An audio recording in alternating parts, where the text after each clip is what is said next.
What is going on, ladies and gentlemen? This is your boy EXNTV, aka Elite X Nuts TV, and we're back again with another podcast today, uh, alongside with my boy LR91 and my boy KJ. Yo, what's up? So, All right, hold on. Yo. Take care of him, bro. Yo, thank you for all your beautiful donations, going with the movement because of all your beautiful donations, people just walking up to me, looking out for me. I have bananas, therefore I have potassium. You guys can, the mission is done. Thank you. The cramps are gone. Hopefully the nigga Luis got better promos so I don't fall and get another cramp. And thank you. Thank you for the... I said Yes. I prefer LR91. LR91, my man. Okay, if y'all did not see last week's podcast, my man KJ, he cut a promo. He was teaching how Roman Reigns should have cut a promo, and then my man LR91, he cut a promo, and then next thing you know, my man, a sniper was in the building, Cavante's house, shot him down. If you didn't watch that, y'all need to go watch that, bro. That was funny, but Talking to me? LR91. Talking to me? Talking to me? But LR91, you got something to say before we start this podcast? Well, not really. I was like, Chris Benoit did not kill his family. Okay, bruh, you trying to get us killed. You trying to get us killed again, like, I'm calm telling that you, down, WWE is gonna see this and they're gonna be like, bruh. Yeah, where you at? Alright, but let's start this podcast real quick. By the way, if everybody's wondering why KJ not looking in the camera, he's playing Dying Light on the Xbox One. Yeah, Just put it I'm out. playing Dying Light. I'm sorry, I'm so unprofessional. I'm just an unprofessional Negro. I will admit it. Alright, guys, so let's start off the podcast by saying that a lot of stuff's been going on this week, a lot of interesting stuff happening, Roman Reigns and Daniel Bryan, all that other stuff, but since this is No Holds Barred and usually is a wrestling podcast, I want to talk something out of my wrestling podcast. So we're going to talk about the NBA for a little bit. Stuff went down earlier this week. Yeah, but let me get to the topic. Earlier this week, the NBA had their trade deadline where, all the trades got to be done. And this is probably one of the craziest trade deadlines I've ever seen in my life, because I've seen guys teams giving up picks to get players. Then you got guys that are moving around that's not supposed to be moving around, and then some of them just head scratchers. The biggest trade of the day, what it was that Gordon Dragic leaves the Phoenix Suns to go to Miami, which they needed a desperate point guard. Honestly, with me being a Celtics fan, the breaking news was we got Zeke Jr., Isaiah Thomas. We ain't doing nothing this year. I hope we don't make the playoffs because we need a good draft pick, but when we hit that draft up, it's going down, yo. Okay. Two of my favorite things that happened in the trade deadline. KG went back to Minnesota and Tayshaun Prince went to Detroit. Yeah, The only everybody reason he went back to Minnesota is so he could, finish with the team that drafted him. So, I feel like that's just him saying he's about to retire. basically. What about Tayshaun Prince, huh? What about Tayshaun Prince? I mean, nobody He cares probably- about Tayshaun he Prince in might- this trade. Tayshaun Prince might have a couple good years in him, but he probably about to retire too. Tayshaun Prince is still better than Carmelo Anthony. I mean, productive-wise, yeah. I mean, Carmelo done for the rest of the season, so. Yeah, well, Tayshaun Prince is still better. And it's not because of the Wayne Tayshaun Prince. Because Tayshaun Prince is actually plays.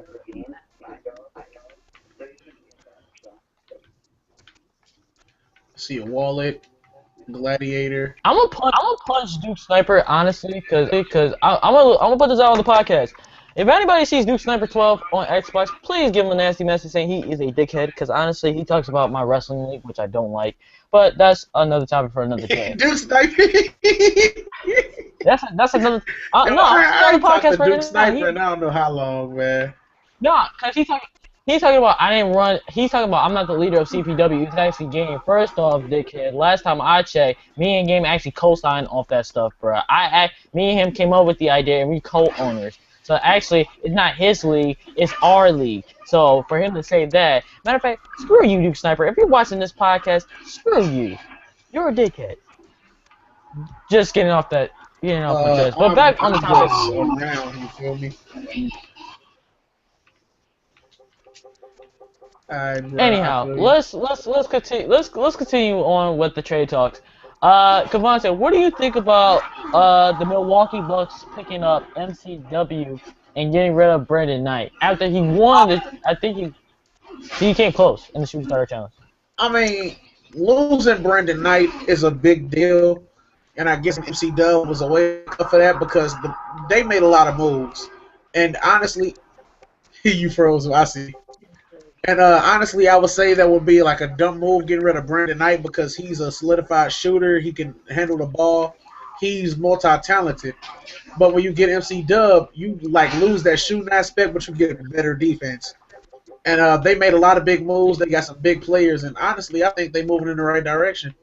Yeah, but Michael Carter Williams sucks. Simple as that. He sucks. Whoa! Hold on. Before you ever talk about rookie my of boy, the year, bro. No, hold on. Let me shut this down real quick. Because I'm about to go Stephen A. Smith on this podcast. First off, MCW was rookie of the year. Because Nerlens put Even if it doesn't matter. You cannot tell me that MCW guy for rookie of the year would have been Oladipo. No, it would have. If Nerlens Noel did not get injured, then it would have been Nerlens. I mean, but still, it don't matter. I don't think Nerlens Noel was ready for the league straight out of college. That injury might have been. Dikembe Mutombo was great for the league, and they're basically. Because Nerlens Noel, like, even though he was tall, he too small. He was too skinny for the center. He needs time to get built. Like, he needs time to get stronger. And have him play the floor. Have him develop a jump shot. That's why if you look at the Sixers now, they made a lot of moves to acquire centers like JaVale McGee and stuff like that. Nerlens Noel probably going to be playing the power forward. He's not going to play the center. He's just too skinny.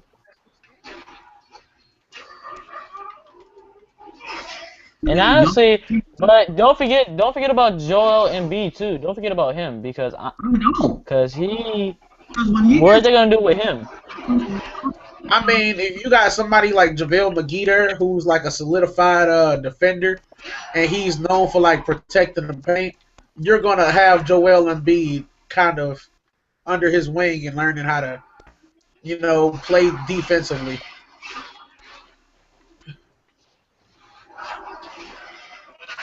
But honestly, I think JaVale McGee, I think that was a good pickup for the 76ers, honestly. Because most of the time, the 76ers is a very young team. I will say that. It's a young team. It's full of young guys on that team.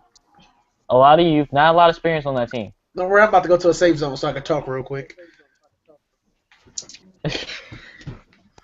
I mean, people can say that when Milwaukee picked up MCW, it was a bad trade. But at the same time, the man was rookie of the year, and people keep downing him on what his potential is. And honestly, I think that's ridiculous because people don't know what type of potential MCW got. With Milwaukee now being a more contender threat in the Eastern Conference, people will respect that team. I'll guarantee you that. People will respect that team.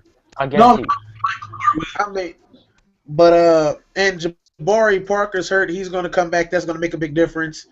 Oh yeah, by the way, Paul George Pacers. Is coming back to the Pacers as in March.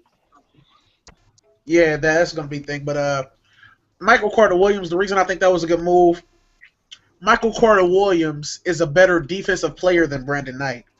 Michael Carter Williams, I feel, is one of those point guards that off a pick and roll, he can guard anyone through the 1, 2, through 3. Like, of course, if he gets a 3 like Melo or LeBron, he go get big. But he can stay in front of them. He can test, like, he can get at the ball. And he can strip the ball from some of those big names. So I feel like you get a team that's more diverse. Like if a big man set a pick, Michael Carter Williams, he go be pesky, he long, he go reach at that big man ball, he go play big even though he's small. And when you got Larry Sanders and you got these elite shot blockers and you getting shooters in there now, it's a combination I think can get a championship. If they wanted defense, why didn't they just trade for Luol Deng? That's not the point, Luis. Either way, why would you want to get another small forward if you already have a pretty good, solid team? Pretty much, the Bulls are stacked like the Bulls. Come off the bench and play defense? I mean, Milwaukee is pretty much stacked as the Chicago Bulls. They got a center, they got a power forward, they got a small forward, they got a shooting guard, and then they got a point guard. All 5 of them spots are pretty much stacked. But why would you want to get Luol Deng? What's the point? Because he's going to ask a lot of money. We know this. Yeah, but he can play the 2, the 3, and the 4. I don't know if he's that good at playing the 4. Take the risk? I wouldn't say Deng is a guy who can play the 4. I don't see Luol Deng being in Milwaukee for just defensive reasons. I don't see that. But the reason... Smart. If they wanted defense, they should have just gotten Luol Deng. But it's not that simple. The point. The Heat may have not been willing to give up Luol Deng. You got to get what you can get. If you got LeBron James on your team and the team is saying, "Oh, we want LeBron James," you're not just gonna give up LeBron James. Even though Luol Deng isn't LeBron James, they may not be willing to give him up. And they got a solidified defender who can go up the 1 through 3. Yeah, well, pretty. He can guard through the 1 through 5. He can guard all 5 positions. He just can't play. Okay, hold on. I'm gonna cut this. I'm gonna cut this right here. The only reason why you're saying Luol Deng is because he's from Chicago. He's good at defending. He can average about a good 18 points, but still, it don't matter. Why would Milwaukee want to pick up another small forward if they already have one? Their team is already good as it is. They got some pretty good guys. The only thing that was bad about this trade deadline this year was that the Suns basically traded almost everybody, which is probably the most stupidest mistake ever, because that means they're about to rebuild. So that's what they're doing. They're probably going to take the rest of the season. And the Lakers, how did they not make a move? I don't understand. How are you that butt and don't try They won 16 championships. How do you not make a move in the deadline? Boston making moves, they're looking to get back in contention in the playoffs. Y'all ain't making no moves. That means Boston's not going to be back in for a couple years. Yeah, and I'm okay with that because whoa. Hold on. I mean, look at it this way. A couple years out of the playoff picture, a couple years out of contendership, we play the draft right, make a couple of good trades. Because if you look at our team is young. Back when we had Ray Allen there and everybody saying, "Oh, you got the oldest team in the NBA." We're young, we have young talent, and they can evolve together as a team. Yeah, I just don't know why they traded Rondo. Even if he was going to leave at the end of the season. Yeah, because they didn't look. They traded away Rondo. They traded away Rondo for a bunch of nobodies. They traded away Rondo for a bunch of nobodies and Jameer Nelson. Whoa! Hold on now. Jameer Nelson is not a nobody. Okay, let's get that straight. A bunch of nobodies and Jameer Nelson. Wait, Jameer Nelson is one of them guys nobody? I've never even heard of the dude until he got traded. So you've never heard of Jay Crowder? So you're basically saying that never. I know this before that. I've never heard of him. I mean, if you don't know who Jay Crowder is, I just kind of feel like you don't watch basketball. Because Jay Crowder is one of those players who evolved from someone... Anymore because I don't have a TV to watch it. And I'm not... I feel insulted. I just think that Boston right now is probably one of them teams that are doing pretty smart right now. They're trading away players, they're getting picks back, and pretty much if they play their cards right in the draft, trade up some players, I'm pretty sure that this team is going to be the next team to be back in playoff contention. Yeah. Other than that, the Lakers are probably never going to get back in the playoffs once Kobe retires because there's no other superstar besides Kobe. I mean, the Lakers they aren't making any moves now, but they're not stupid. When they got Kobe, nobody was looking for Kobe to be that star that he became. The Lakers, I feel like they're going to just ride out this bad wave, and they're going to try and find a new star in the draft or through trades or something like that. Even though I'm a Celtics fan, I got to give it to the Lakers. They're not stupid. Out of the 4 playoffs teams that are good, four former playoffs teams that are now not in the playoffs, which would be the Suns, the Lakers, the Celtics, and the Knicks. The Celtics are probably the fastest rising. I mean, we got a lot of teams that right now in the NBA that I see that have improved. I mean, a lot of teams have been improving. Charlotte has been somewhat. Milwaukee is a big shocker, and then Atlanta. Atlanta is a shocking team that I would never think that would get first place. Honestly, that was a shocker to me. I mean, but Atlanta was one of those teams that they were always able to do good, but they could never get out of that middle of the pack that they were in. And the East has gotten worse. So when every other team in the East gets worse and you are already in that middle, if they're falling under you, you're going to rise to the top. So I don't know if it's like I want to say the Hawks have gotten better. I don't think they've gotten much better, but I think it's just the fall of the East that's making them look as good as they are. Yeah, and the Western Conference is more tough. The East is not really that bad. There's only 2 teams that are under 500. But it's still bad. It's still bad. It's still bad. And that are out of that should be out of playoff contention, and there are only 2 teams that are under 500 and are in playoff contention. That's not that bad. But the East, but you talk about if you look at the Western Conference is much tougher this year because you're talking about nearly all 9 teams from top to bottom. Well, all 10 teams that are above 500. It's a tough conference. The Western Conference is tough. You got teams like the Clippers, the Rockets. Just don't discredit the East because the East is not that weak. I'm not saying it's weak, but it's just getting slumper and slumper as it goes. Because honestly, I think I see right now is the Eastern Conference. I don't see this Eastern Conference being tough as it used to be. Because the Western Conference, most of the teams are above 500. All right, let me put it this way: when you look at the East, you can pick out the teams that are doing good, and you can see why they're doing good. You look at the teams they play against, and you say, "Oh, that makes sense." In the West, it's a toss-up for who's going to get what. Okay. Think about that. Think about it like this. So you have a team that like Miami beating a team like Golden State. Imagine if that happened. Golden State the worst or the best team in the West. Miami are not. Are the 9th or 10th seed. That's what I'm saying. If the East can do that, then they're not that weak. But it's not based off of one team beating one team. It's based on the best team in the West versus the best. It's going to come down to that playoff picture. Beat the West in the past 10 years. It's only been 6-4. The East has actually been putting up a fight. Barely. But that's the thing. If you look at the East teams, then most of the star players on the East are now in the West. Yeah. Pretty much. That's only because Dwight Howard wanted to get traded in the first place. Hey, I mean, it's not. I mean, you got teams. You can go.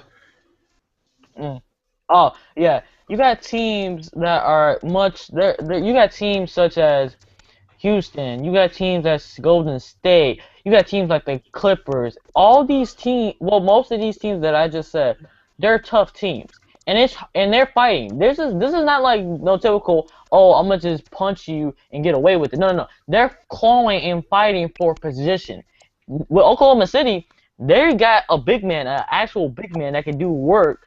Now they're going after Phoenix, who are now a weaker team, which can possibly take that 8th spot. Now, are they gonna get past the first round against against Golden State? I highly doubt it. Yeah, because and then as soon as the offseason occurs, most likely Kevin Durant's going to leave the team. It's not because of the Splash Brothers, though. It's a whole team as a unit. It's not about the Splash Brothers. The Splash Brothers can drop 100. They get dropped about 50 points each, but that still won't help the team win. Russell Westbrook is horrible. Serge Ibaka is Ness Cancer is a Ness Cancer. Whoa. What do you mean by that? What do you mean by Ness Cancer is a Ness Cancer? AKA another person who was a lottery pick and has barely showed any development in his 4 years in the league. All right. Ness Cancer that? was drafted to the Utah Jazz, and he was drafted to the powerhouse Utah Jazz in the paint, where they had who was it? Millsap and Horford. Jefferson. Millsap and Jefferson. All right. So he didn't get a lot of clock because they had big man for days. And when they left, he was able to show what he could do when he had those games where he would get off. Now, him on Oklahoma City, I feel like that's a pretty decent fit for him because Westbrook is going to chunk up a lot of shots. That gives him a chance to show that he's strong. He can box out and show what he can do. Kevin Durant been taking more outside shots. What? Wow. I mean, I'll just put it this way. Oklahoma, you can say whatever you want to say about how Russell Westbrook is not good. You can say how KD is not good. But honestly, no matter how you say it or put it, it doesn't start the fact that Oklahoma City could make a playoff run if they take out Phoenix. Because Phoenix is a weaker team. They dropped their big men and they dropped their guards. They dropped. Going to be back where they were in 2010. I mean, what can I say? What can I say about Oklahoma City? Because Oklahoma City is going to take the A spot, Cavante. I know they will. That's a guarantee. A playoff team that's not going to be very good. Honestly, I just got to say, honestly, I'm just saying watch Oklahoma because the moves Phoenix made, I feel like they're giving us, like, I'm not going to say Phoenix is a bad team now.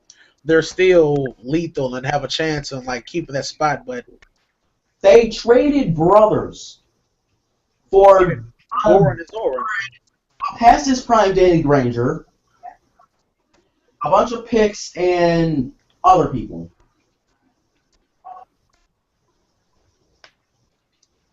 You think that's smart? I mean, Phoenix can be Phoenix. I mean, it's Phoenix.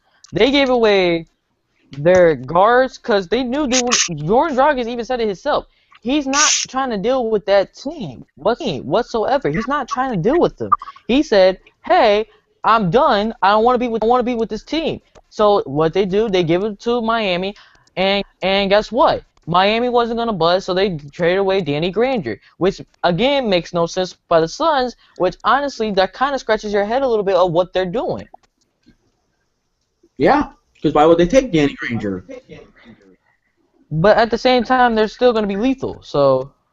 Well, who, the Suns or the Heat? Because neither team's going to be that good. I feel like the Heat are in a better position we than the Suns right now. We'll never know. Pretty much.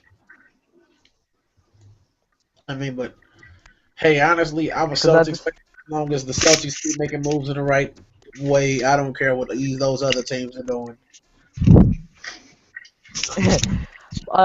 Also, I also want to mention up real quick before we get off to a different topic is that Ara Flalo went to the Portland Trailblazers in exchange for Thomas Robinson and somebody else. I forgot who it was. Why did they? Oh my God, Thomas Robinson. Ever since he got drafted, has been traded like 3 times. I mean, Thomas Robinson is a good big man, well, but I just feel like he doesn't fit in with that Portland team because you have LaMarcus Aldridge, who's just way more adept than Thomas Robinson. He has that jump shot. He's got a better post game, rebound, stuff like that. And honestly, I just feel like they're looking for someone better. Now, of course, they didn't I trade mean, for another power forward. They traded for like shooters and stuff like that. But I feel like there's just to space the floor more, and I kind of want to see how it works out. I want to see them play a game, and I want to see how they click. I mean, you got another deadly shooter. I mean, I think Aaron Follow. I don't think they will put Aaron Follow right in the starting lineup right away. I think they're gonna put him at 6 man, honestly. He's gonna get anywhere between 20 and 25 minutes. If lucky. That's if lucky enough, because honestly, I mean Portland when they first got Thomas Robinson, I knew from the jump that they're not gonna use him at all, only for bench reasons.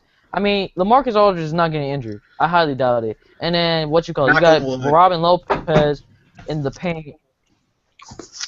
I mean, yeah. Thank you for knocking on wood. I was about to get hate real quick. Honestly, he wasn't a fit because honestly, he's coming off the bench doing nothing. He was not gonna start. That coach for Portland was not gonna let him start because you got Damian Lillard. But here's the goal isn't for him to be a starter. It's for him to be a good player off the bench, and you don't want him to be LaMarcus Aldridge exactly. But if you have that mentor kind of, if he can learn how to knock down those deep mid-range shots and knock down his free throws more consistently and get a better back to the basket game, then you have a future player like that you could use. Like if LaMarcus Aldridge, he's still young. LaMarcus is still young, so. But let's say LaMarcus did get hurt, you would have somebody who could give that same caliber game, that same quality game that LaMarcus gave you. But he wasn't that type of player, so they just found something else. I mean, you got these guys here. I mean, looking at the roster right now, pretty much. I'm looking at the roster, and the Trailblazers got 4 centers. 4. They're probably gonna move. And they got 1 power. Yes, some yeah, and then the only. Yeah, and then they only got 1 power forward, which is LaMarcus Aldridge. So pretty much they got a lot of centers they gotta move around or somewhere, honestly. But moving on. So on Wednesday I watched NXT. I got a chance to watch it, and my man Rhino showed up. My man Rhino showed up to NXT, and I was kind of shocked that he did. I didn't know the WWE was pulling the strings to pull him in the in NXT. But y'all got any comments about Rhino returning to the WWE? I mean, I don't have the network, so of course the only thing I get to watch is highlights after it already happened. And I'm glad to see Rhino back in the WWE. I'm kind of glad he started off in NXT, even though it was just a squash match. It wasn't very long. It was more of a name versus than an actual story match. But glad to see him back. The gore is back. Maybe that means a new spear animation in the next game or something. But I'm glad that he went to NXT because the WWE wouldn't do anything with him anyway. I'm surprised that none of you guys have Hulu Plus. You can actually get WWE. On Hulu? Yeah. There's NXT, SmackDown, Raw. Main Event, I'm pretty sure, is still on there. I guess so. I might look into that. But another thing I also want.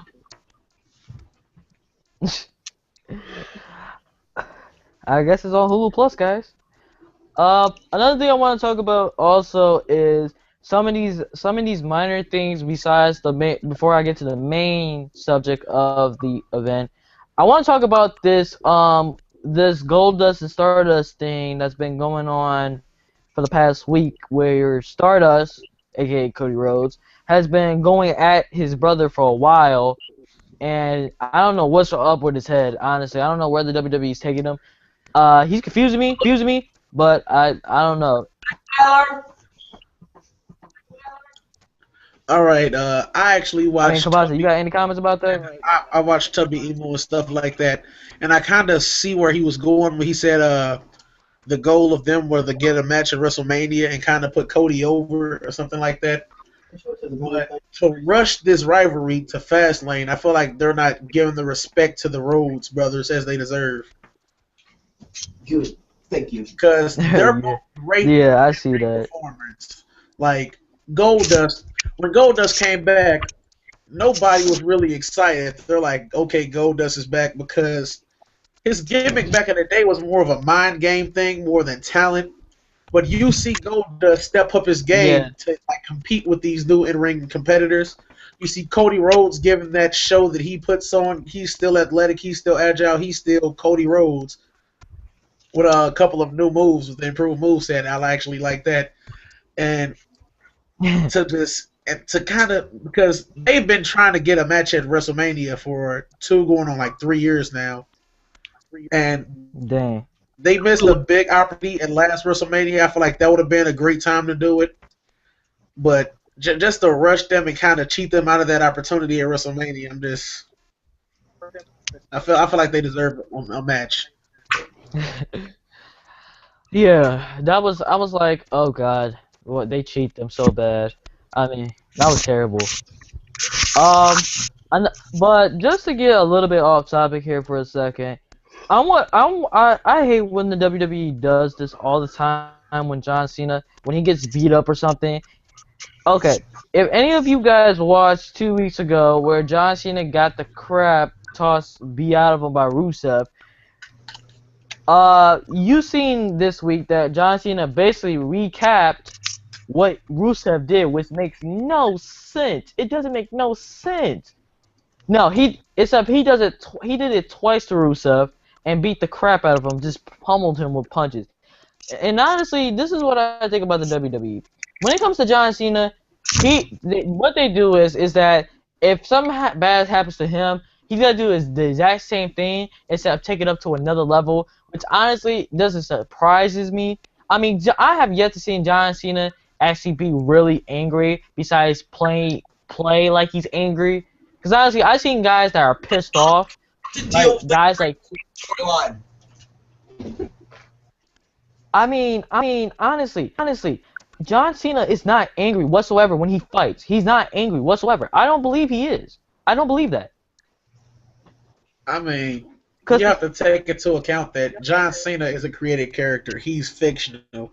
Vince McMahon hopped on his WWE game and created John Cena and made him real.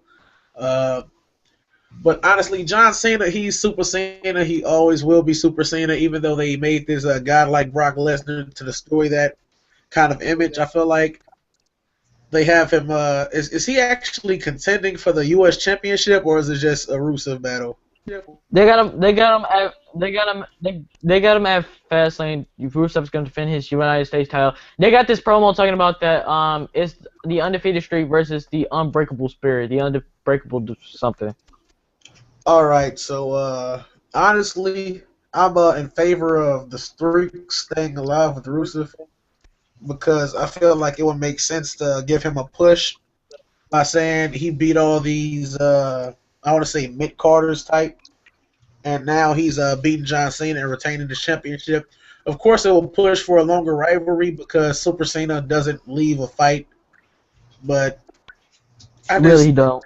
I feel like there's opportunity in this because if you just have Rusev get squashed by Cena at this pay-per-view, then I feel like you worked up Rusev just to snatch it away from him. Like, you're giving someone hope and giving them this character, but you just have, like, you just tell Cena, all right, eat him.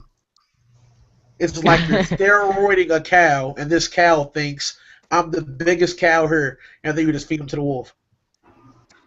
I mean, honestly, this is what I think the most about the WWE. I think because Rusev, he's been beating all these guys. He's beating Jack Swagger multiple times. He beat Mark Henry. He beat the Bocce Big Show. He beating Ryback. He beat Big E. Now, if WWE does this right, if he beats John Cena at Fastlane, that's gonna have the biggest push ever. And then he has the right to say, I beat everybody. Nobody cannot stop me. I even beat your favorite John Cena. He has the right to say that. Cause if they do this right, honestly, I think Rusev is gonna have the best push ever. I think he's gonna get a great push. And honestly, I feel like that's an opportunity to push another character if you want to take somebody up from NXT and have them face off against Rusev. Like, I would actually like to see Baron Corbin come out of NXT and face Rusev after if he defeats John Cena, because that would be an undefeated streak versus an undefeated streak. And I would love to see that rivalry. Of course, you wouldn't want to put them in a match immediately. Probably have them just like backstage brawls in like the ring until you make it to a pay-per-view to have that fight happen. But I feel like there's opportunity there, and I would love to see them utilize that. Literally, Rusev, he's been holding the United States Championship for a while now. If WWE is thinking about having Rusev beating John Cena at Fastlane, but then John Cena goes back at him and beats him at WrestleMania. I mean, that's a big drop for John Cena to actually go to mid-card, which is kind of interesting to me.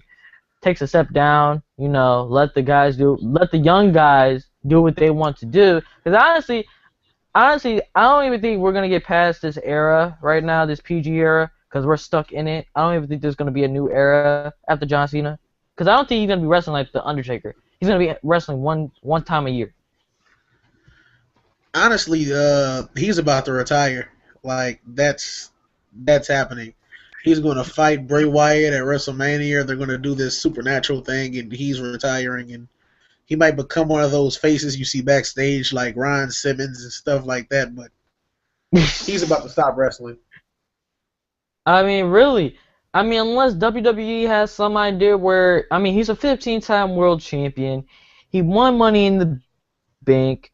I mean, he's got a lot of things he accomplished. He has a lot of things he accomplished over the years. He's a 2-time Royal Rumble winner. The only thing I guess that's left for him on his bucket list, I guess, either tie or pass Ric Flair's record for holding the World Heavyweight Championship more time than him. Because Ric Flair still holds that record. Yeah, and honestly, the reason they threw John Cena off that World Championship path, I guess, is kind of to make fans forget. Because the fans didn't want John Cena to break that record. Well, the little kids, of course, do. But the universe is more than a bunch of little kids, because I feel like they've given the universe a little bit too much power, because when you're like in this PG era and the kids are watching you and you're letting the kids decide what you want to happen, of course it's going to be good versus evil, that bad, good thing. And it looks okay on paper, but that's not what makes it exciting. If you know who's going to win, if you know what's going to happen, it's not exciting. It's kind of you just saying what's happening. You're just watching it go with the flow. That's why this Daniel Bryan versus Roman Reigns thing, I kind of like it, but I know it's not going to go the direction it should. Because honestly, if they're trying to make Roman Reigns a match for Brock Lesnar, he shouldn't be in little petty fights with Daniel Bryan. Daniel Bryan should be able to tackle him and go full steam at him. Because if that's the case, Brock Lesnar is going to destroy him.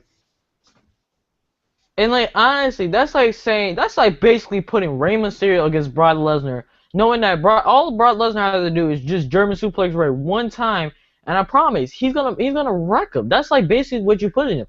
You're putting an underdog against a goddamn pit bull, which has no chance whatsoever. And WWE, honestly, they gotta stop listening to their fans. I mean, no offense, there's a lot of little kids, but you gotta think about the other generation too. You gotta think about the older generation and then the middle-aged generation, about 20 to 30 years old. These guys already know what's going on. They're tired of seeing. I mean, yeah, you got a lot of kids, but still, they're tired of seeing the same thing over and over every week. Seeing good guy, bad guy, good guy, bad guy being the good guy being the bad guy. Oh, backstage brawl. Everybody's going out the lock. locker room.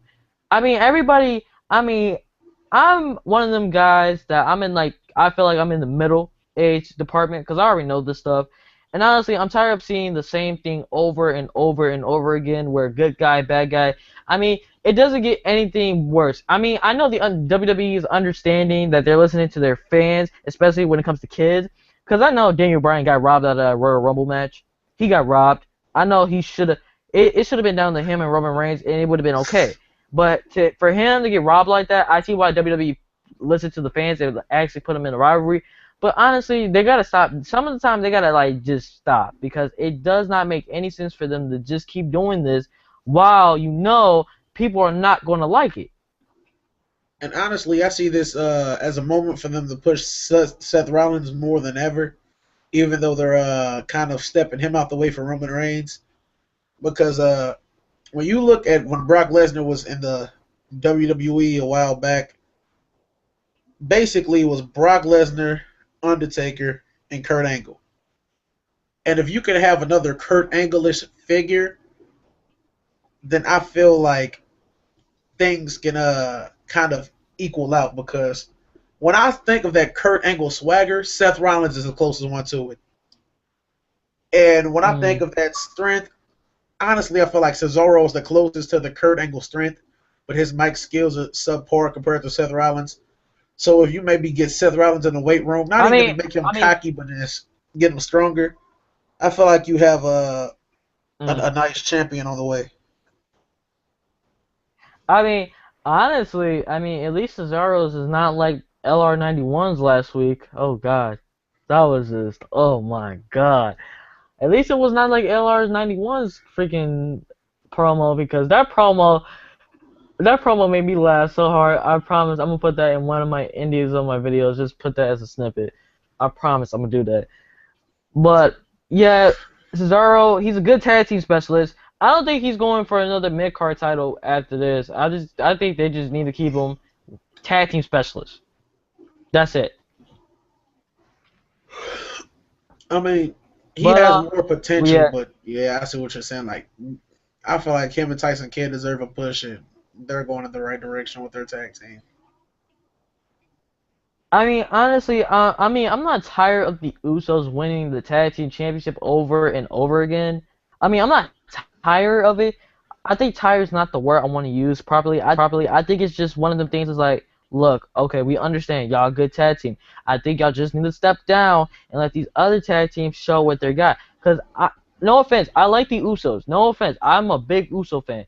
But sometimes when you see a tag team way too often in the programming, and then don't let other tag teams like young tag teams like the Ascension and Los Matadores, which I don't even know why they broke up, but they botched a lot of things anyway. I don't care. You got tag teams like that you can bring up and have more experience with. I mean, honestly, I'm okay with the Usos being tag team champions, but sooner or later they're gonna have to like just drop them down just a little bit so that way we can see other tag teams like spread, like just blossom. Because right now, honestly, with this thing with Cesaro and Kid, with this rivalry with the Usos, which makes no sense to me at all. With this, honestly, it don't make no sense. But at the end of the day, I want to see new tag teams, honestly, because with new tag teams means new talent, and honestly, the New Day, I don't. That was just that they ain't getting no push. They're gonna Kofi Kingston is gonna be scrubbed out, and Biggie's gonna be the same way. That's all I gotta say on that. I mean, the New Day, the name sucks. I mean, the whole New Day push was a good push and everything, but you gotta at least name them something better than that. But I mean the name don't suck. It blows. It blows so bad. The name blows. That's what it is. but I honestly feel like there aren't other tag teams in the WWE right now that mesh like the Usos. Like if you can get tag teams that can like be exciting, like the tag team division back in the day was so exciting because you had the Hardy Boys. They're brothers like the Usos are, so that's instant chemistry. You had Edge and Christian who grew up together. That's instant chemistry. And then you have the Dudley Boys. And they just the stuff that they do, the way they put their bodies on the line, all of them, honestly, you have to trust each other, and you just it's basically you have to trust people. And now with like since we're in the PG era, they're like calming down that extreme stuff, and they don't want like this picture of blood. Like I feel like they kind of wrote themselves into a hole. Honestly, if you want to make the tag team division better, they're just gonna have to get innovative, create new things, and it's just it's a dying it's a lost art. It's dying. The tag team division is dying, and hopefully a tag team could just bring it back to where it used to be. Because the way it's looking right now, there's going to be a new title, and there's going to be like a 3-man tag team title. And that's probably maybe that's what we need because the tag team division is 2v2. It's dying. I mean, honestly, and if anybody knows and watched the Attitude Era, if you have ever seen any of the Hardy Boys, the Dudleys, or Edge and Chris's matches, all the matches were memorable. All of them. All of them. The first ever TLC match at WrestleMania 2000 when they all faced off, and then the classic where Edge knocked off Matt Hardy off the table and knocked him off, and basically he fell and on the table, and then he took the titles. He took the title belts down, and Edge and Christian took the title belt down. And I think it was kind of pretty cool. Honestly, I think it was kind of pretty cool, you know. But another thing I want to say is that those guys know what they're doing, and honestly, the Hardys, the Dudleys, and Edge and Christian, when it came to all the matches, they knew what they're doing right off the bat. So honestly, I think they got good chemistry. Okay, now it's time to make. It's amazing. Larice, what are you doing? Larice, what are you doing? It isn't even online. Okay, create player. Okay, Larice, you're killing me, Smalls. You're killing me. Okay. Had a little interchange, Cavante. No comment on that. But you had a little interchange come in the room. I saw that. I saw somebody come in the room. No comment. I had to cut. Yeah. Yeah. Just talking to my mom. Yeah, I already know. Mom comes in the room. You gotta put yourself on mute. You gotta do it. I know we're just talking about some stuff around the house. We fixing up the house. Yeah, that's what's up though. But another thing I want to get into is that in gaming, in gaming, sorry guys, my boy Cavante, he does. Yo, hold on, real quick, yo, hold on. Alright, I got you.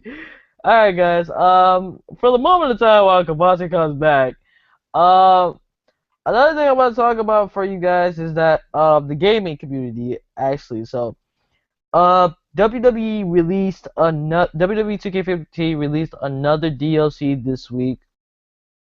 Well, sometime this week, last week, they released the Hall of Pain DLC, and honestly, it's more basically WWE's giving us more content as they go. And really, that's not bad for WWE to give us more content, because the more content we get, I think it's better for us to get more content. Because honestly, you guys, when the game first came out, it wasn't a lot we can do with. I know for some of you guys, you were like, yo, this game is not right. There's not even a lot of characters. All the moves are here. What's the point of getting this game? All this other stuff. And then people telling me on next gen, the matchmaking sucks. But I don't like it. I want to go back to the old one on last gen. Da da da da. All this other stuff. And honestly, you guys, I think WWE, I mean, when they came out with this Hall of Fame DLC and then the One More Match DLC, they're basically adding more characters to the game, which makes no sense. And honestly, it's just more stuff that people are not going to use. Especially where in the Hall of Pain, you got Randy Orton, and in the One More Match, and you got one more match with Randy Orton as well. And another thing I want to say is that they talk about there's two different RKOs. The One More Match DLC and the Hall of Pain DLC RKOs are practically identical. If you compare, I think what you call it, Backyard Gaming did like a video on it. He did a video where they're side by side. He had, you know, the RKO animation from the One More Match and then the Hall of Pain DLC, and he had those side by side. And when he had those side by side, if you compare them, the And RKOs look exactly the same. So, I think WWE, I think they need to really improve on what they're doing. In next year's game, honestly, they need to add more creative slots. They need to add what most of the COD community does. The COD community does what does on last gen. If anybody remembers, they create arenas, storylines, and superstars. And without having arenas or a custom storyline, there's no way you can actually do stuff, especially like guys like TWF. I know they do a lot of stuff, or FAM. Their guys, they do a lot of using that custom story in the game, because if you don't use it, then it doesn't make sense of how to do storylines and stuff like that. But honestly, WWE, in my opinion, they need to add more stuff. I mean, just giving us more content with more superstars that are basically the same, just a different version of them, it really don't make no sense. I mean, honestly, you got two versions of Sheamus, you got three versions of Randy Orton, which I don't know why they giving us these three versions. I don't get that. That's just no. man, No, my thing is that WWE 2K15, they have three versions of Randy Orton. You got the one from Evolution, you got the one from One More Match DLC, and then you got the one from Hall of Pain DLC.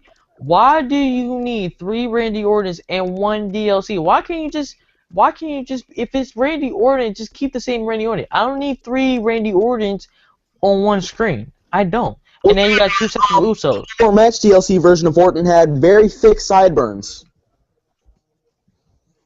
I mean, still, it don't matter. And then you got three versions of Daniel Bryan.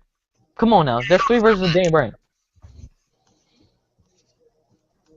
I mean, WWE. I mean, I look at the game every day. I play that game every day, and practically, when I look at the game, I see no changes whatsoever in the game. On current gen, same thing. Graphics got improved. The character models actually look like their actual selves, and the characters are so limited. That's not even a lot of legends. Last year they had a lot of legends in the game. It was a big roster. This year Yeah, their roster. it was freaking whatchamacallit. It was because of the 30 years of WrestleMania. I mean, yeah, but at the same time, I mean, really, and then another thing I want to also put out there is that there's nothing you can pretty much when you're playing the story mode in 2K15, you don't have, all you're doing is unlocking characters. All the moves are already in there in the game. All the moves are already in there. So what's the point of me going in there, playing the story mode just to unlock characters? Because last year, if you wanted to get a specific move from a character, you actually have to play through the storyline to actually get it, or you have to have it accelerated to unlock all the stuff. Yeah. But things. And honest, well, go ahead.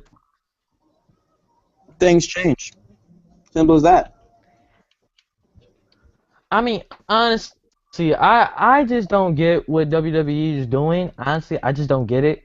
And pretty much, I think it's just helpless at this point. Because honestly, I'm sick and tired of just looking at the game. I'm sick and tired of making reviews of the game, and it's the same game. I'm tired of looking at the same game. I want something different. Next gen got the specialty because you can do a lot of stuff on next gen. They're what you call it. I don't know what type of engine they use, but it's actually the engine is pretty realistic. This game was 2K's first last gen game. Last year was made by THQ. Yeah, I know because they had help. But another thing I want to say is that in next gen, you can actually drag somebody on a ladder. You can actually drag somebody on the ladder, and then you can do a finisher off the You can do a finisher off the top turnbuckle onto the ladder, And honestly, you can do that. Because the next gen, the engine is much better than the last on the current gen. Because you can't do that. You can't drag nobody on top of a ladder and just do a random 450 off the turnbuckle, and all of a sudden you can land it on the ladder. Pretty much on next gen, you can pretty much do like WWF stuff basically back in the day. But another thing. Never mind. But another thing I want to say is that, WWE, I hope and I'm praying that anybody in this game community will agree with me this. I hope and I pray that none of the WWE games get remastered or get a collector edition on next gen. I promise. I will not buy it. If they ever make a remaster edition on any WWE game, I'm not gonna buy it. Simple as that. What about if they remaster SmackDown and Shut Your Mouth or Here Comes the Pain? I would now buy if they remaster, that, bruh, I promise I will buy that game. I will buy it. Cause if you think about it, if they remaster Know Your Role, Shut Your Mouth, and Here Comes the Pain, them games will be selling units like crazy. Yes, because those were some of the best games made by THQ. And really, the SmackDown games were popular. The Raw games sucked, but because the company that made it sucked, but. Take me on. But that's what I'm done ranting about the WWE for a little bit. 2K, NBA 2K. Yes, I want to get to that. Don't talk about 2K. Is just they need competition so they can get better. They BSing us. Just to get on 2K real quick. I'm gonna get on them real quick. I'm gonna have my little Stephen A. Smith moment for a second. 2K, I think, in my opinion, if nobody wants to agree with me on this, they're probably the most laziest company I ever seen in my life. I ain't gonna call them lazy, but they know they screwing us over. Honestly, they basically, you're giving us a game, right? That it's the same game. Y'all didn't improve anything. Y'all boosted up the graphics. You still haven't fixed anything that we complained about for almost a dreaded year in 2K14. In 2K14, everybody dreaded about the My Park and how dreaded the God Next spot was. Everybody dreaded about that. When we complained about it for over a year, what did 2K do? Oh, guys, we got. I mean, it's not that bad, but still. Oh, guys, let's give you face scan. Oh, guys. Oh, another thing I want to put out there. They haven't fixed the zigzag cheese. The face can is trash. Cheese is still there. They talked about they fixed that. That's still there. People are still doing that online. I see players do that on freaking ranked match all the time, cheesing with James Harden, freaking Damian Lillard. I see people do this on All-Star Team Up too. I hate that. And they talk about, oh, we took it out the game. No, y'all didn't. No, what they took out the game was they took out zigzagging and then cut into the paint for a poster. But what they did was they make you stutter step before you run into the paint. And I don't like that because if you're on a fast break, you stutter step even if you're not zigzagging. You're trying to take a good angle and attack the basket, and you stutter step and you let the defense catch up, and they broke the game. And ever since after the patch, the game is broken. 2K, the game is broken. And pretty much, say for instance, me and you were playing on the park on next gen, right? Say you got a nasty block. Say like your cousin got the nasty block in a 3v3. Me and you run down the break, and you trying to throw me a lob. But when you catch the ball, you did a stutter step before you drove to the paint. That would get you mad. And then you toss the lob, and then it didn't connect. That would get you mad. Nah, I throw lobs from half court. I'm that guy. I try to be as fancy as possible. But the stutter step. But I'm also one of those guys that I built my guy around posterizing people. I just realized my camera was off. I built my guy around posterizing people. So my cousin's a shooter, and I made someone who cuts to the basket. So my layup and dunk is pretty high. And when I get that stutter step and the defense is like able to catch up and get in front of me, and you give me an animation where I'm getting stripped or I just throw the ball out of bounds, you're cheating me out of my game. You're forcing people to be shooters. You're forcing them to play a way that they don't want to play. Yeah. And I just don't like that. Like like you said, you're a shooter, and then you're a guy that cuts the basket. People know me around when on my friends list when I play NBA 2K14 on quick match and play on the blacktop. Everybody knows me for passing the ball, cause when I run point guard, like everybody knows me for throwing lobs. Everybody knows me if you cut to the basket, I will always give you the ball. And then everybody tells me, yo, if I'm open, I'll pass you the ball, no matter what. People know I do because I'm not that guy that takes over. I'm not that guy that is Kobe Bryant or something, ball hauls the ball all the time. I'll be averaging double digits assists on the blacktop, and I get less than 2 points a game on average. You know. Yeah, but what 2K really needs to eliminate is the ability to make small forwards 7 foot tall. Yeah, that's kind of ridiculous. That's kind of ridiculous. If you, I'm with a 6'9" point guard just because of Magic Johnson. I'm fine with a 6'9" point guard, but a 7 foot small forward, hell no. I mean, there's only one 7 foot small forward in the league right now, and that's Kevin Durant, and he's denying the fact that he's 7 feet. So he claims. I mean, he can deny the fact that he's not 7 feet, but no matter what, people are abusing the game. People are abusing the game. First off, I never seen a 7 foot shooting guard at the park. That should not be possible. You can't make a 7 foot shooting guard. The shooting guard makes out of like The what is it? 6'9"? 6'11"? 6'8"? I think he should be 6'9", 6'8". It's between them two. But still, I'm like the game should not be around 7'1", 7 foot small forwards. That's not possible. I never see nobody ever in the history of the NBA 7 foot besides Kevin Durant on the park. I mean, like, really, they're not good. It's just you're making these guys that are not even realistic. They're not even human-like. They're making video game players. But look, this, what I've experienced is a step above that. Recently, I went to the stage to bet some VC and play, and I encountered a team that had 3 7'3" centers. I'm a small forward, and I'm playing with a point guard and a shooting guard. Oh no. You would say we get dominated in the paint, they get more boards than us, and we'd be able to strip them more easily, and we'd be able to score on the outside on them. That's real life logic. But when you play 2K and you have 3 7 foot small forwards, well, not I said small, 3 7'3" centers. You can throw that out the rule book. That rule book you just said, you can throw that out. They have the defense of Scottie Pippen, the dribbling skills of Allen Iverson, the rebounding skills of Dennis Rodman, Hakeem Olajuwon, and the shooting skills of Kevin Durant on cocaine. How are you supposed to defend that? How? 3 7'3" centers that are almighty gods of basketball.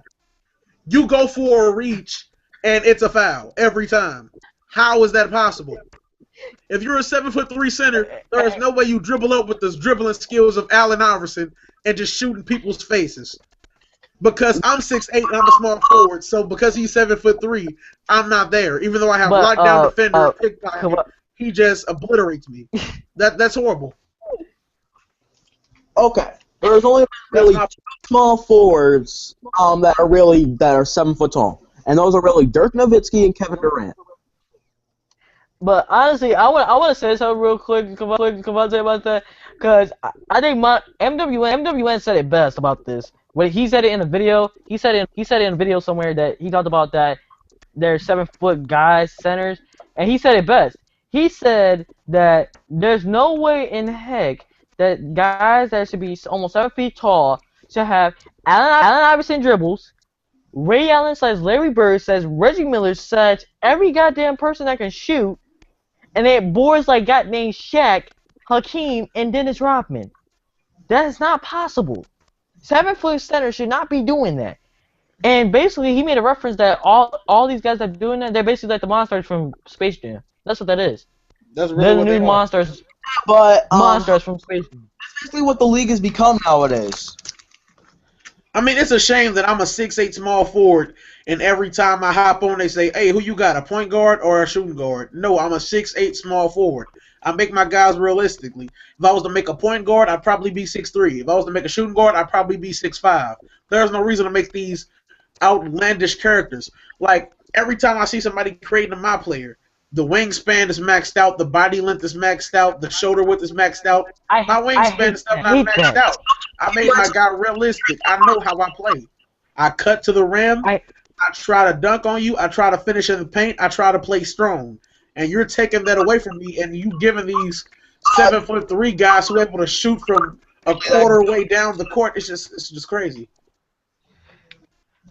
I mean, honestly, like as you said before, if I make a point guard, it's 6'3", 200 pounds. If I make a shooting guard, I got a 6'6" shooting guard, and he ain't no taller than 6'6". I make him 6'6".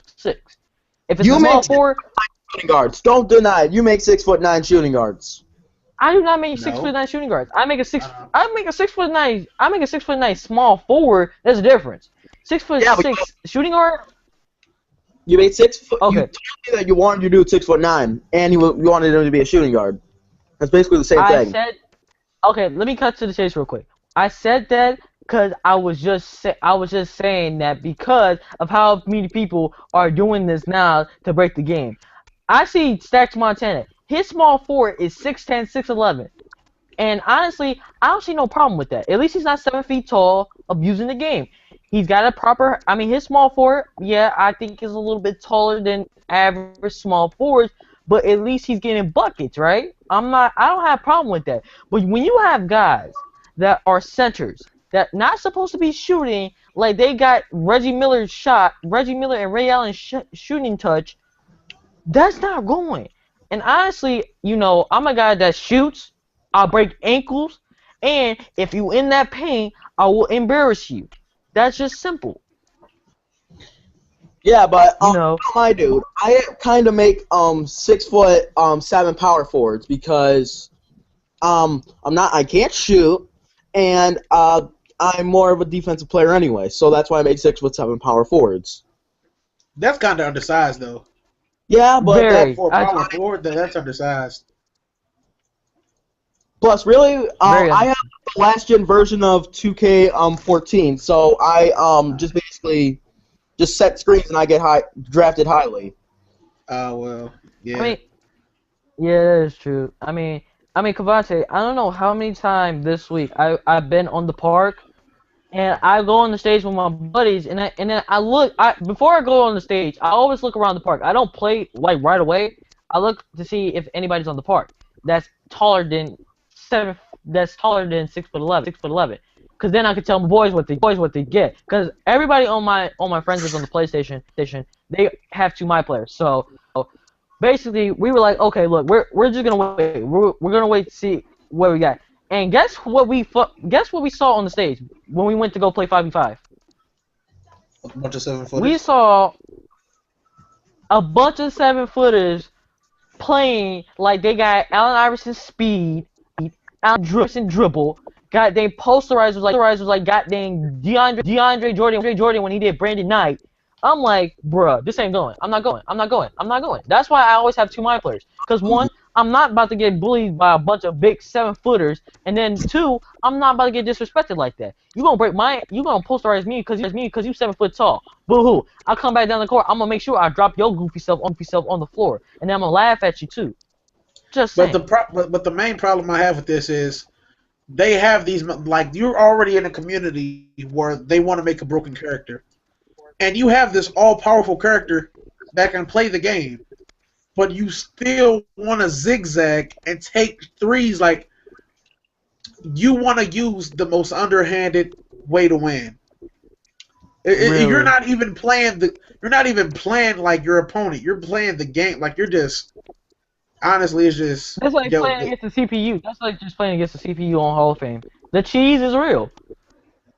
And now, Cavante, I never told you this, but every time on 2K14, every time I hop on a ranked match, every time, because at the time I always play with the Houston Rockets because I love James Harden, I love Patrick Beverly because I know how to use Patrick Beverly well, I know how to use James Harden well. They had Chandler Parsons too, and I know how to bang in the paint with Dwight. Actually use him to bang in the paint. Every time I see somebody try to zigzag cheese for a 3, I'll bust out the 1-3-1 zone. I know it's kind of cheesy, but I'm tired of people doing that, so I bust out the 1-3-1 zone. 1-3-1 zone. They took it off of 2K15, so you can't even do that anymore. Yeah, I know. I know they took that game. They took that out of next gen, and I had to refocus my strategy. But in 2K14, I always run the 1-3-1 because I knew people were gonna do that. And then every time they try to zigzag, I always manual defense on Patrick Beverly because he always had that lockdown defender, and I was like, you ain't hitting this 3. And then you be blowing people. But then the funny thing is that they send you a message talking about you're a cheater, but yet you was zigzagging for almost 2 quarters of play, but yet I blow you out by almost 30 points. I mean, when I play online on 2K15, my go-to team, it was Phoenix. It's probably not going to be Phoenix now because, the team's different. It's remodeled. I'm probably going to find it. I don't even think I'm going to find a new team. I got Dying Light. I haven't played 2K in about a week. I got Dying Light. Dragon Ball Z's about to come out. I'm about to be on that. I might as well just take my 2K back and get as much money as I can, right now, because I don't play it as much. Hey, what you can do? Yo. you can send that 2K. You can send that 2K15. You can send a copy of WWE 2K15 down here too while you at it. Just saying. No, just kidding. I'm gonna stop there. I'm gonna stop there though. But basically, honestly, if 2K don't fix their games, honestly, I think EA is gonna take over. This is the time where EA really got to step up their game because they're really stepping up now because they're listening to their fans, they're improving on stuff, and honestly, if NBA Live does what 2K does and have my players that you can actually play like in like a type of arena or something like that, bruh, the gaming world will change forever in sports, especially in the gaming world basketball. That's gonna change forever. I mean, because honestly, what separates EA and Live from 2K is it's the little things. And 2K, it just feels better than me. It feels more natural. But the things you go through, I'm tired of playing games and I'm playing perfect defense and somebody throws a pass and it goes through my body or it goes through my hand. I'm tired of playing defense and not getting rewarded. I'm trying to find an open shots and I miss them, but then I come down and play perfect defense and they knock down a contested 3 on me because it's Kevin Durant or some other superstar. I'm just tired of basically exploits. I mean, if you can just fix the little things, better ball mechanics, better physics in the game, period, then they're solidified as that top NBA game. But until then, honestly, I just pray that EA Sports comes out with a game that can give 2K a run for their money because they need competition. They need competition. Or a wake-up call. Because honestly, I'm just tired of the fact that I go on a game, and then every time I go on the game, I always, before I even start the game, I tell myself every time I start a game on Hall of Fame on my career, I mean, like, I know there's gonna be some BS. I know there's gonna be BS. Tell me why. How can you have James Harden who loses the ball, right? And I'm going to go pick it up, but then he picks it up, and then I don't get the ball. But then when I contest his 3-point shot, it goes in. Really? 2K? Really? Like, the BS of 2K has gotten way too real. If they don't fix that game, I'm telling you, EA is gonna take over. That's all I gotta say. Until 2K10, that's when it really started to be a thing.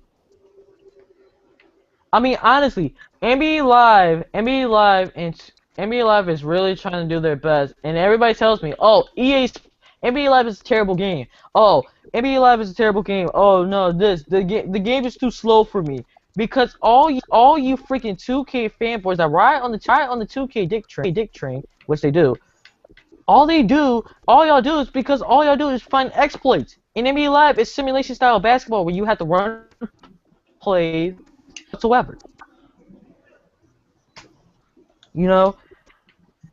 But it is what it is. I'm not gonna go there with 2K because honestly, I will have like a whole 30-minute video about just ranting on 2K. Honestly, I just can't wait to play Dragon Ball Z when it comes out, and give me a hold of that Dying Light because I know that Dying Light is on fleek right now. I mean, it's been keeping me satisfied. You definitely want to find some friends you can play it with and just have fun, man. That's all I can say.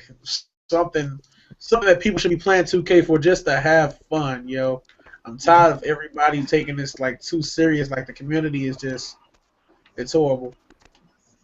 And I don't even think it's gonna get better after this. I mean, I think we're done with the community. Honestly, I'm done with the community. I mean, 2K is just to make my Ultimate Legends roster stuff. I mean, honestly, at this point, if 2K don't need to do, honestly, I don't see them. I don't see me buying another 2K copy, honestly. But Yeah. Games just suck ass. But I'm gonna lay it down right. I'm gonna lay the smack down real quick on 2K right now. I'm gonna rant a little bit, cut a little promo real quick for 2K. So 2K, this is for y'all. If y'all listening to this right now, this for y'all. All right. Your real friends. Look, tired of the same game you be giving us every year that y'all don't fix. I'm tired of y'all giving us these crappy, stupid updates. The patches are butt cheeks. You keep breaking the game when it first is perfect by itself. You need to stop being lazy. Actually, listen to what everybody says. I'm tired of y'all not doing what y'all need to do. And y'all talk about, oh, we're gonna give y'all locker codes this, locker code that. Stop giving us these stupid locker codes. Locker codes are broken too. Honestly, you need a better system. Honestly, y'all need to know what the hell y'all doing. Honestly, one of y'all need to be fired. And I'm tired of the simple fact that nobody doesn't want to pay attention to the goddamn community. Y'all listen to these big YouTube commentators that tell you these problems, but all y'all do is just go through one ear, coming out the other, and then y'all be like, oh guys, we got a new feature for you guys. Oh guys, we got face scans. I'm tired of it. Listen to that. Either y'all fix y'all game, features it's just either y'all fix before. It don't matter. Either y'all fix your game. My career is. It's just basically a continuation of what would have been 24/7 mode from NBA 2K7. It don't matter. Another thing, why does last gen not have the cutscenes when it was able to hold it for NBA 2K7? I don't know. And then the same thing with WWE. Why couldn't 2K15 on last gen have it when on PS2 they had it? PS2. I don't know.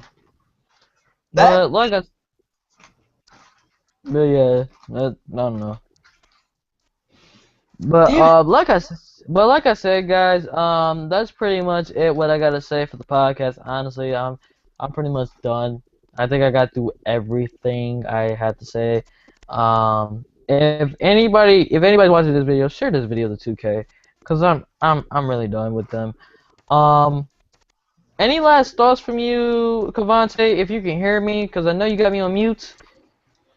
I mean, 2K before the patch.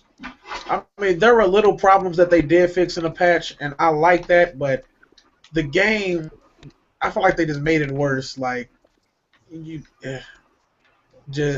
don't even know what to say to 2K, yo. Like, I mean, it's other games to play, and honestly, that's what I'm doing now. Like, I can't just keep looking for 2K to be better when there's other stuff to do. So, hey, I'm just moving on. Alright. Any last thoughts for you, LR91, before we get out of here? Chris Benoit did not kill his family.